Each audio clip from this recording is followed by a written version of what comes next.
Erik's life in the 1950s begins in what appears to be a typical family setting, but his home life is far from ordinary. At dinner, everyone sits silently at the table, a rigid atmosphere enveloping them. One evening, Erik accidentally drops a knife, and his father reacts violently, slapping him across the face. After the meal, his father takes it further, beating Erik with a belt. His mother, terrified and powerless to intervene, plays the piano to mask the sound of the abuse. This harsh and abusive environment shapes Erik into an angry and aggressive young man. At school, his temper frequently gets the better of him, leading to fights with classmates. After yet another incident, Erik is expelled, and when he returns home, he finds his mother speaking quietly with a lawyer. The man leaves but discreetly hands Erik a business card, offering a glimmer of hope. Erik's mother, uncharacteristically gentle, informs him that he will be sent to boarding school immediately. At the boarding school, Erik is greeted by Otto Silverheel, a senior student who is a star athlete and accomplished horse rider. Otto warmly welcomes Erik, shows him around the campus, and introduces him to the dormitory, offering help whenever Erik might need it.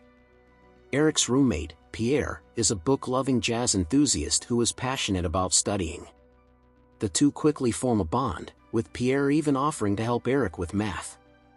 Erik begins to navigate the school's social structure, noting strict seating rules in the cafeteria. Younger students are forbidden from sitting with seniors, and wealthier students avoid mingling with poorer ones. During one meal, a student rudely interrogates Erik about his father's political views. Erik's curt response catches Otto's attention, who, as chairman of the student council, orders the kid to stand. His enforcer, Darla, strikes the kid on the head with a knife handle as punishment. The teachers at the school prove to be no better. In a history lesson, the instructor uses students as examples of his discriminatory views on national superiority, mocking Erik as a typical Germanic type and ridiculing Pierre for his southern appearance. Later, Erik vents his frustration during lunch, but Otto overhears and assigns him a humiliating punishment, standing in the corner designated for underachievers.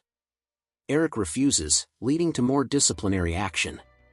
Despite the oppressive environment, Erik attempts to focus on positive pursuits, such as studying, bonding with Pierre, and excelling in sports. His hard work pays off when he earns a spot on the swimming team and breaks a local record. However, Pierre warns Erik that standing out too much could provoke the student council. Right on cue, Otto's associate demands that Erik polish the gang's shoes. Erik refuses and walks away, alarming Pierre, who fears the repercussions of defying the seniors. Tensions escalate when Darla orchestrates an incident, purposely bumping into Erik and demanding an apology. Erik refuses, earning a summons to the ring, a notorious spot where senior students physically punish their juniors. Pierre explains the brutal tradition. The goal is to endure as many hits as possible without begging for mercy, though fighting back is technically allowed. Refusing to show up earns the dreaded label of rat, a social death sentence. Erik decides not to attend, but Otto's gang retaliates by storming into Erik and Pierre's room, terrifying them under the pretense of an inspection. Later, Erik's coach encourages him to focus on an upcoming swimming championship, hinting at a chance to escape his tormentors. During lunch, Otto announces a student council meeting that evening where accused students, including Erik, must appear. At the meeting, which resembles a mock trial, Erik, now nicknamed Rat, argues with Otto and refuses to apologize.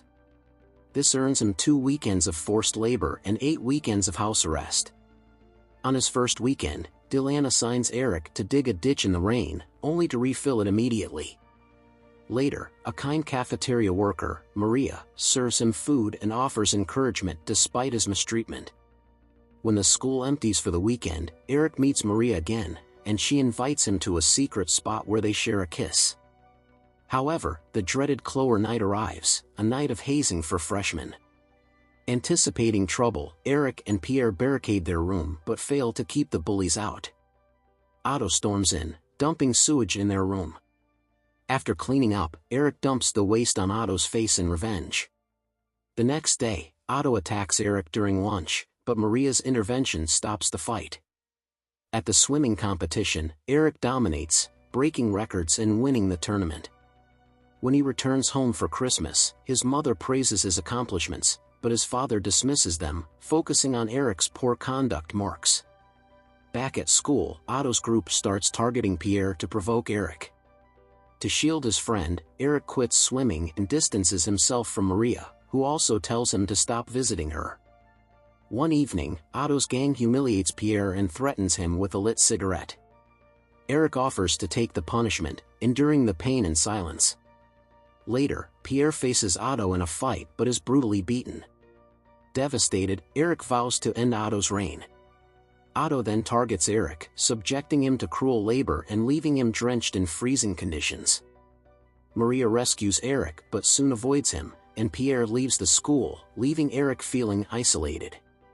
Erik finally confronts Otto's lackeys, warning them of consequence and beating both up. Seeking Maria, he learns she was fired.